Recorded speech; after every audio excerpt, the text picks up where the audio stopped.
The Buddha and his धम्मा के 24वें भाग में आप सभी लोगों का स्वागत है। कल के भाग में हमने राजा प्रसेनजीत की धम्म दीक्षा देखी। कल के भाग में हमने एक प्रयोग किया था, इंग्लिश और हिंदी दोनों भी साथ में हम चला रहे थे। बहुत सारे कमेंट्स मैंने पढ़े, बहुत सारे कॉल्स मुझे आए कि सर इंग्लिश और हिंदी में कन्फ्यूजन होता है और लिंक भी उसमें नहीं रहती। इंग्लिश सुनने वाले कंटिन्यूसली इंग्लिश सुनते हैं, हिंदी सुनने वाले कंटिन्यूसली हिंदी सुनते हैं, लेकिन इंग्लिश हिंदी एक साथ करने पे वो लिंक नहीं रहती। तो ठीक है, हम हिंदी और इंग्लिश दोनों अलग अलग रखेंगे। इंग्लिश के एपिसोड्स अलग से चल रहे हैं, हिंदी के एपिसोड्स अलग से चल रहे हैं।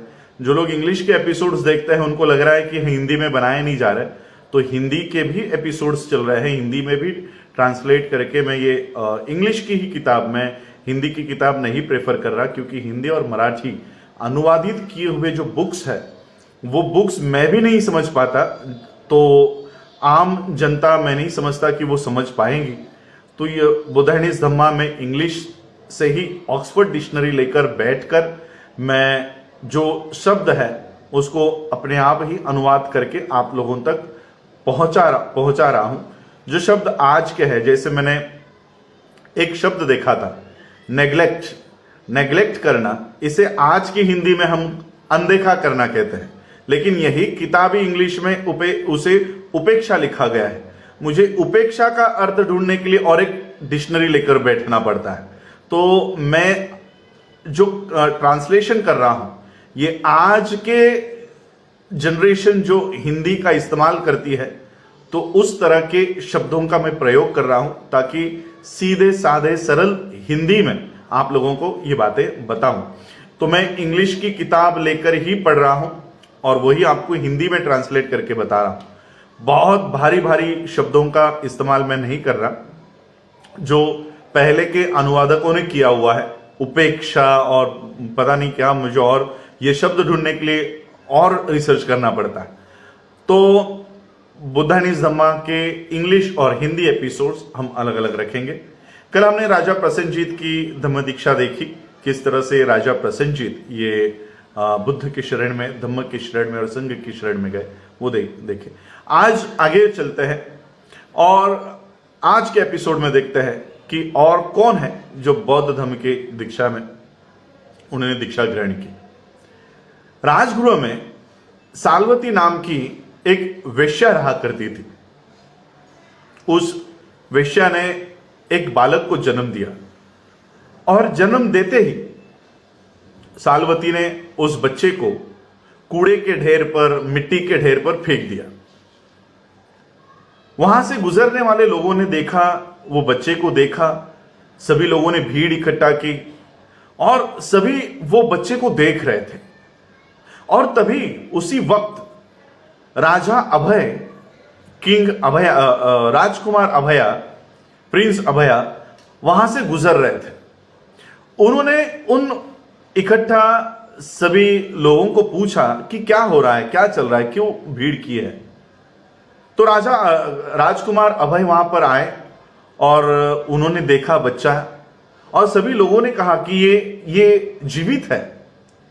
राजकुमार अभय ने उस बच्चे को अपने गोद में लिया और उस बच्चे को पाल पोस कर उन्होंने बड़ा किया। सभी लोगों ने राजकुमार अभय को कहा कि ये जीवित है और इसलिए उसका नाम पड़ा जीवक। ये नाम आप सभी लोग जानते हो।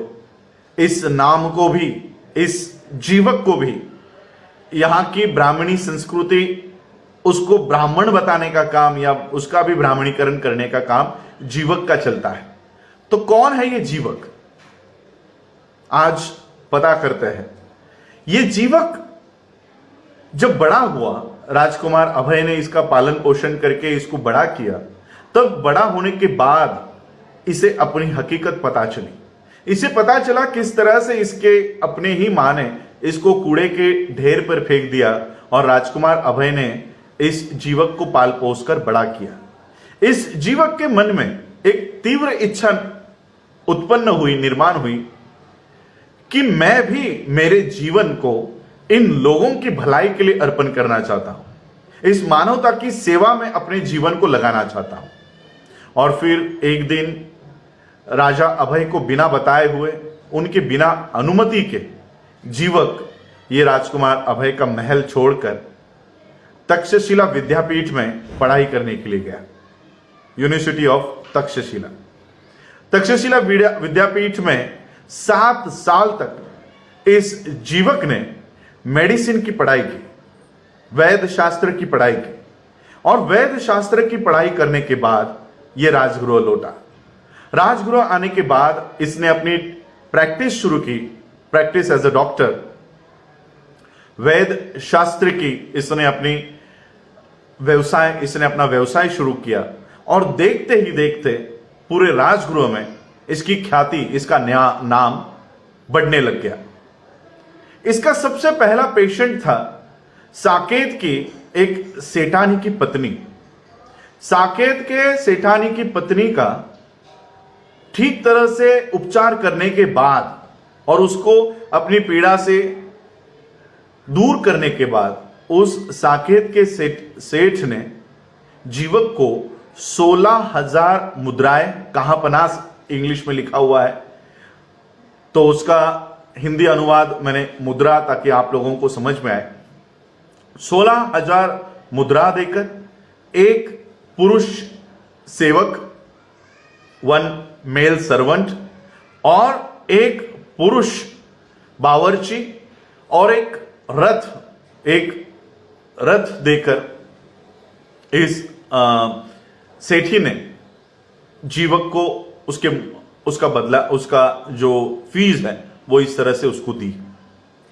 राजा अभय को जीवक के बारे में पता चला, जीवक के ख्याति के बारे में, उसके नाम के बारे में, उसके सेवा भाव के बारे में पता चला, और राजकुमार अभय ने भी जीवक को अपने ही महल में, अपने ही संस्थान में उसे एक घर रहने के लिए दिया।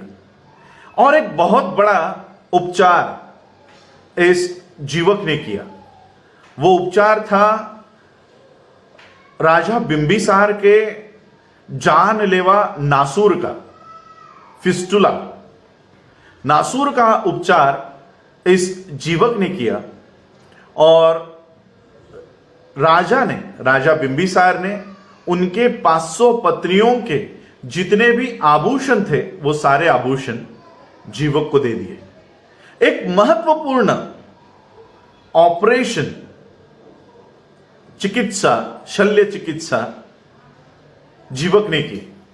हमारे देश के प्रधानमंत्री वर्ल्ड साइंस मीट में जाकर वहां पर कहते हैं कि भारत में सबसे पहला ऑपरेशन हुआ, एक बच्चे के शरीर पर एक हाथी का सर लगा दिया गया, और पूरे विश्व के सामने भारत का मजाक भारत के ही प्रधानमंत्री ने उड़ाया।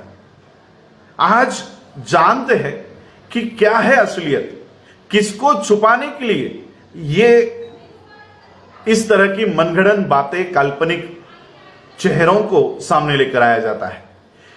जीवक ने एक ऐसा ऑपरेशन किया, स्कल का, ये जो खोपड़ी होती है, इस खोपड़ी को बिना किसी हथियार से, बिना किसी औजार का इस्तेमाल किए हुए और बिना खून का कतरा बहाए हुए इस खोपड़ी को खोलकर जीवक ने वो ऑपरेशन किया।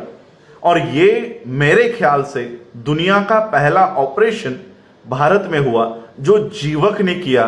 किसी शंकर नाम के किसी काल्पनिक व्यक्ति ने इस देश में, इस ब्रह्मांड में कोई ऑपरेशन नहीं किया। वो जीवक था जिसने मानवता के कल्याण के लिए इस तरह का ऑपरेशन किया।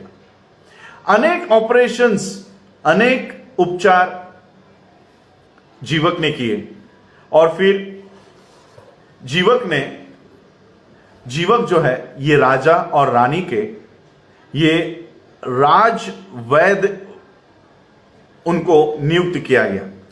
जीवक जो था वो तथागत बुद्ध से काफी प्रेरित था, वो उनसे अटैच था, और इसलिए वो तथागत बुद्ध और उनके संघ के भी फिजिशियन, वैद्य शास्त्र, वो उनके भी फिजिशियन, वैद्य शास्त्र, डॉक्टर वो नियुक्त किए गए थे। जीवक को भिक्खु उनको बनना था, लेकिन तथागत बुद्ध ने रोका उन। तथागत बुद्ध नहीं चाहते थे कि जीवक भिक्खु बने और भिक्खु बनकर वो यहां से वहां घूमते रहे, और इसलिए तथागत बुद्ध ने जीवक को संसार में ही रहकर लोगों को, घायल लोगों को और बीमार लोगों को उस परेशानी से मुक्त करने के लिए एक फिजिशियन की तरह, एक डॉक्टर की तरह उनको संसार में ही रहकर वो अनुमति दी। और ये वो जीवक ही है जिसने राजा बिंबिसार के जो सुपुत्र थे अजात शत्रु, ये अपने ही परिवार के लोगों की हत्या इनसे हुई थी। देशद्रोह का भी गुनाह अजात शत्रु से हुआ था, और इन्हीं अजात शत्रु को बुद्ध के धम्म में, बुद्ध के संघ में लाने का काम जीवक ने किया। इस तरह से जीवक की धम्म दीक्षा बुद्ध के धम्म और संघ में हुई। और ये जीवक ही थे जिन्होंने वर्ल्ड का सबसे पहला ऑपरेशन किया, बिना किसी हथियार के, बिना किसी औजार के, बिना खून बहाए। वो शब्द यहां पर लिखा गया है, on other noteworthy cures of Jeevika included that of the Sethi of Rajguru, on whom he performed the operation of trepanning. Trepanning मतलब making hole in the skull। ये जो स्कल होता है उसको उसमें छेद करके, बिना किसी औजार के छेद करके, इस तरह से उस ऑपरेशन जीवक के कारकिर्द में किया गया। तो इस तरह की धम्म दीक्षा, जीवक की धम्म दीक्षा ये बुद्ध के धम्म में और संघ में हुई, और ये एक महत्वपूर्ण धम्म दीक्षा हुई। आज आप लोगों ने मुझे सुना, उसके लिए आप सभी लोगों का आभार। जय भीम, जय भारत, जय बुद्ध।